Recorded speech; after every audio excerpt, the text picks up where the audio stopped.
चाहिए। अगर आप उस दिशा में सोचते हैं तो जाहिर तौर पर ये पीवी सिंधु का, मेरे उनके पिताजी से भी बातचीत हुई, उनके जो एजेंट हैं उनसे भी बातचीत हुई। आप मतलब उनका ये कहना था कि उसके साथ ही, ऐसा भी नहीं कि कहीं बाद में लिखा है, उसके साथ ही एक और पोस्ट डाला है जिसमें उन्होंने विस्तार से लिखा है कि किस वजह से वो रिटायरमेंट की बात कर रही हैं। क्या रिटायरमेंट शब्द का इस्तेमाल करना किसी खिलाड़ी के लिए गुनाह हो जाता है? या कोई खिलाड़ी, अगर धोनी की बात करें, धोनी ने डेफिनेटली नॉट कहा, तो क्या धोनी जब कोई एक्सपर्ट चाह ले तब उनको रिटायरमेंट ले लेना चाहिए? किसी भी खिलाड़ी का आप रिप्लेसमेंट लाइए।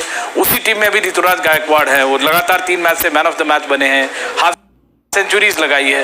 तो उनके करियर प्लान को कोई एक्सपर्ट या कोई बाहर का आदमी कैसे तय कर सकता है? कोई अगर कोई एक बढ़िया खिलाड़ी आता है उसको रिप्लेस कर दे तो वो अपने आप रिटायर हो जाएगा। तो वो बात खिलाड़ी बार बार कई बार कहते रहे हैं और मीडिया या जो एक्सपर्ट्स हैं उनकी जल्दबाजी उनको विवाद बनाती है और बाद में उसको सफाई भी देनी पड़ती है।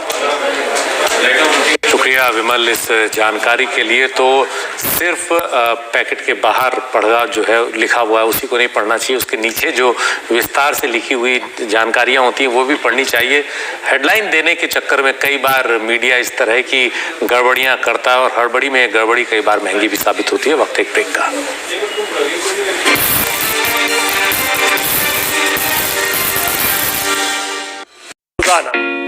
रोजाना सुबह 8:30 बजे और शाम 7 बजे सिर्फ एनडीटीवी इंडिया पर। एनडीटीवी न्यूज ब्रॉडकास्टर्स एसोसिएशन का एक संस्थापक सदस्य रहा है जिससे 70 से ज्यादा टीवी चैनल जुड़े हैं। हम एक स्वतंत्र पैनल एनबीएसए के नियमों के तहत काम करते हैं जिसके अध्यक्ष सुप्रीम कोर्ट के रिटायर्ड जज होते हैं। हम एनबीएसए की आचार संहिता और उसके दिशा निर्देशों से बंधे हैं। बेलगाम चैनलों से सावधान। क्या जहरीली खबरों को स्पॉन्सर कर रहे हैं आप? सुप्रीम कोर्ट ने कहा है कि टीवी हो गया है टीआरपी का खेल, ज्यादा से ज्यादा सनसनी पैदा करने वाला, लोगों की इज्जत से खिलवाड़ करने वाला। नफरती न्यूज को स्पॉन्सर न करें। एनडीटीवी पर विज्ञापन दें। एनडीटीवी, नफरती न्यूज का नहीं कारोबार। अपने दूसरे कार्यकाल के पहले ही साल में मोदी ने पूरे कर दिए हैं 2 बड़े चुनावी वादे। अब होती है चलती का वक्त अब चला गया। बीजेपी की हर जीत को परखेंगे, कांग्रेस के हर दाव को समझेंगे। कंस्ट्रक्टिव सजेशंस देने का है, सरकार ले ना ले हम अपना काम करते रहेंगे। 5 अगस्त 2019 को अनुच्छेद 370 कोरोना का कब तक फैला रहेगा जाल।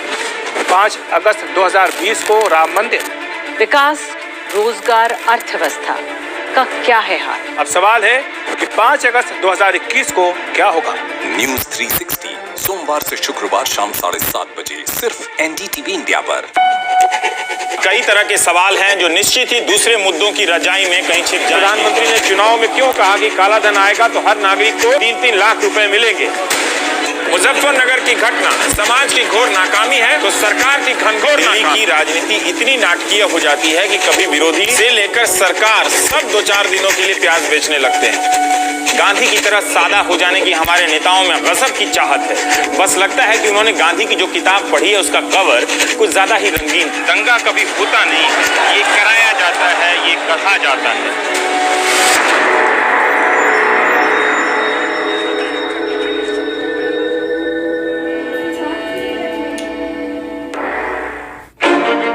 वो हलचलें जिनके बीच बनते जीते हैं हमारे शहर, वो खबरें जिन पर रहती है आपकी नजर।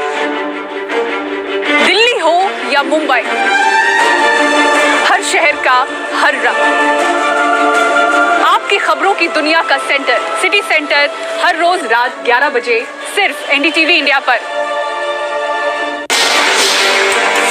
मुकाबला लेफ्ट का राइट से, मुकाबला विचार का विचार से, मुकाबला में खुद को ऊपर समझने वाले, मुकाबले में पीछे छूट गए लोग भी, मुकाबला गुस्से का धीरज से, मुकाबला बदतमीजी का तमीज से।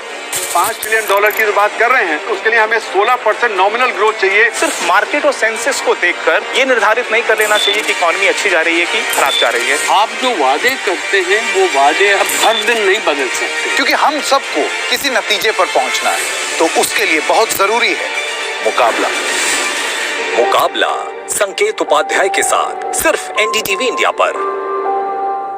खबर के अंदर होती है असली खबर, जिसको पकड़ती है कोई बारीक नजर।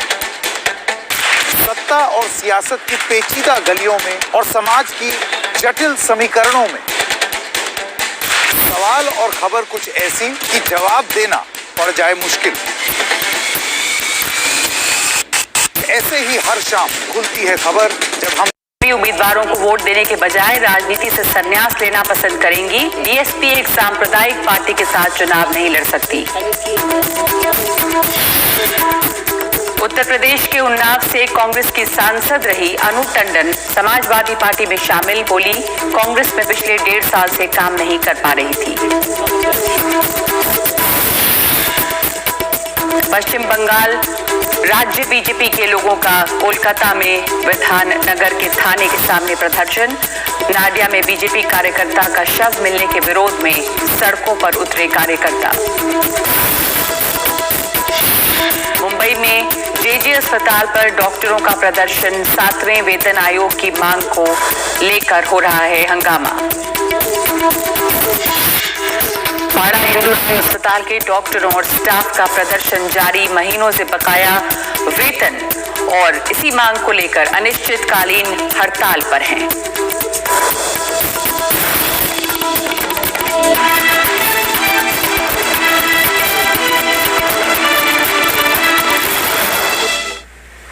नमस्कार, आप देख रहे हैं देश की बात, मैं हूं नगमा। उत्तर प्रदेश पुलिस ने जाने माने शायर मुनव्वर राना के खिलाफ एक एफआईआर दर्ज कर दी है। मुनव्वर राना पर यह आरोप है कि उन्होंने धार्मिक भावनाएं भड़काई हैं और ऐसा उन्होंने ट्वीट के जरिए किया है।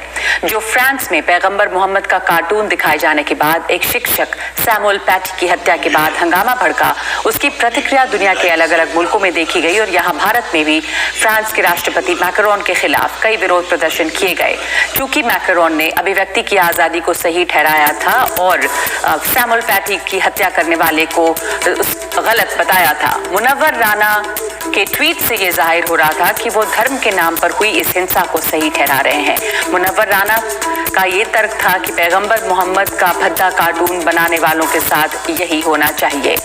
तो लखनऊ के हजरतगंज थाने में आईपीसी की कई धाराओं के तहत मुकदमा दर्ज हुआ है।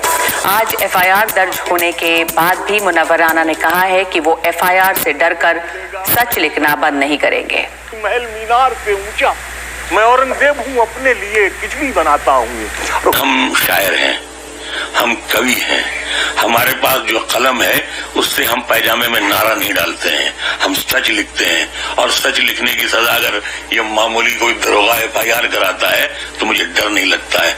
सच लिखने के लिए, सच बोलने के लिए तो इस मुल्क में हजारों लोग फांसी पर चढ़ गए, हजारों लोगों ने अपने खानदान कुर्बान कर दिए। मुझे कभी डर नहीं लगता है। मैं अस्पताल के बिस्तर पर या एक बीमार की तरह यहाँ मरना भी नहीं चाहता। मैं मरना चाहता हूँ तो शान से मैं जेल में जाऊँ, वही मर जाऊँ, ताकि दुनिया को ये मालूम हो कि एक शख्स मरते मरते सच बोल कर गया है। हमारे साथ कमाल खान रेजिडेंट एडिटर मौजूद हैं इस वक्त इस पर बातचीत के लिए। कमाल, पहले तो जो एफआईआर हुई है मुनव्वर राना के खिलाफ, उसकी डिटेल्स क्या हैं और उसके आगे बात करेंगे कि मुनव्वर राना की अपनी सियासत क्या रही है। उनकी शायरी, मुशायरों में वो बहुत ज़्यादा नाम उन्होंने कमाया और अक्सर लोग जो उन्हें बहुत नहीं जानते वो भी उनकी शायरी जो उन्होंने माँ पे की उसके लिए उन्हें ज़रूर जानते हैं। पर क्या पहले भी वो इस तरह के सियासी स्टैंड लेते रहे हैं? और जो अब उन्होंने क्या, हम जानते हैं कि वो काफ़ी बीमार भी हैं, वो खुद कह रहे हैं कि अस्पताल के बिस्तर पे मैं रहकर नहीं ख़त्म होना चाहता। तो एफआईआर और उसके बाद जो मुनव्वर राना का ये कहना इस वक्त, आपकी क्या इसके ऊपर सोच है? देखिए, ऐसा है कि मुनव्वर राना ने जो बयान दिया है उस बयान में उन्होंने कहा कि अगर मेरे बाप का कोई ऐसा गंदा कार्टून बनाता, मेरी माँ का कोई ऐसा गंदा कार्टून बनाता तो मैं उसे मार डालता। और यही नहीं, अगर कोई हमारे हिंदू देवी देवताओं माँ सीता का भी कोई ऐसा कार्टून बनाता, भगवान राम का भी ऐसा कार्टून बनाता जो आपत्तिजनक हो, जो बेहुदा हो, जिसको देख ना पाए, आपको आंख अपनी बंद करनी पड़े, तो मैं उसको मार डालता। तो इस बयान के दो पहलू हैं। पहला तो ये है कि एक मोहब्बत की शायरी करने वाले शायर, सौहार्द की शायरी करने वाले शायर खूरेजी की बात कर रहे हैं, बदला लेने की बात कर रहे हैं। यह मुल्क के कानून के हिसाब से एक गैर कानूनी और आपत्तिजनक बात है। लेकिन उनके ऊपर मुकदमा ये भी है कि उन्होंने धार्मिक भावनाएं भड़काई, सांप्रदायिक सौहार्द खराब किया।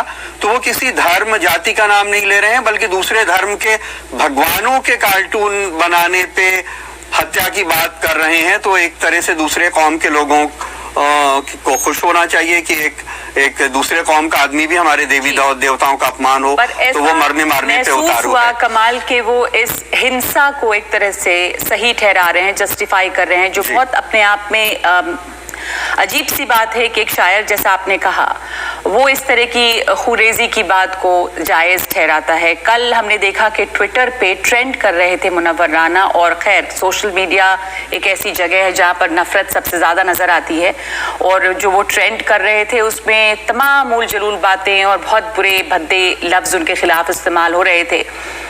उनकी सियासत, पहले भी उन्होंने किस तरह का सियासी स्टैंड लिया है, उनकी शायरी में भी नजर आती रही यही बातें। देखिए, ऐसा है कि कोई पार्टी से वो रिलेटेड नहीं रहे हैं। बहुत तरह के राजनीतिक लोग जो मुशायरों में जाते रहे हैं या जो उनको पसंद करते रहे, उनसे उनके ताल्लुकात होंगे। हाँ, उन्होंने अपना साहित्य अकेडमी अवार्ड जरूर वापस करने की बात की थी जब अखलाक को मारा गया था, और जब असहिष्णुता के मुद्दे पे बहुत सारे कवि, लेखक और संस्कृति कर्मी अपने अवार्ड वापस करने की बात कर रहे थे। लेकिन है क्या कि चूंकि हेट्रेड इतना ज्यादा है सोसाइटी में कि कई बार वो मुनव्वर राना के नाम के कारण भी वो ट्रेंड कर रहा होगा कि उन्होंने ऐसी बात कही। हालांकि ये हैरत की बात तो है ही कि किसी ने किसी शख्स का सिर कलम कर दिया, और अगर वो कह रहे हैं ये सही है, मैं होता तो मैं ही करता, मेरे बाप के साथ होता, तो क्योंकि डेमोक्रेसी में ये नहीं हो सकता है। और दूसरा एक बड़ा इशू ये भी है जिसको लेकर के बहुत कंट्रोवर्सी और विवाद है कि जो ईश निंदा का क्या कोई कानून एग्जिस्ट करता है, क्या इस्लाम में ब्लास्फेमी के लिए कत्ल करने की इजाजत है या नहीं है। कुरान शरीफ में ऐसी कोई बात नहीं मिलती है।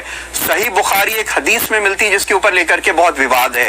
तो जो लोग प्रदर्शन भी कर रहे हैं उनके लिए भी ये समझने की बात है कि अगर ऐसा कहीं शरीयत का कानून किसी मुल्क में हो जहां पे शरीयत कानून लागू होता है, लेकिन किसी डेमोक्रेसी में वो लागू नहीं हो सकता, और वहां पे आप किसी का कत्ल नहीं कर सकते, चाहे उसने आपका अपमान किया हो या आपके पैगंबर का किया हो। ये हमने सिर्फ पाकिस्तान में देखा है, और उसको लेकर बहुत इसकी जिन लोगों ने मुखालफत की और उनकी भी हत्या कर दी गई। जो आप ईशनंदा की कानून की बात कर रहे हैं, ब्लास्फेमी लॉ की बात कर रहे हैं, बहुत बहुत शुक्रिया आपका कमाल इस चर्चा के लिए। और मुनव्वर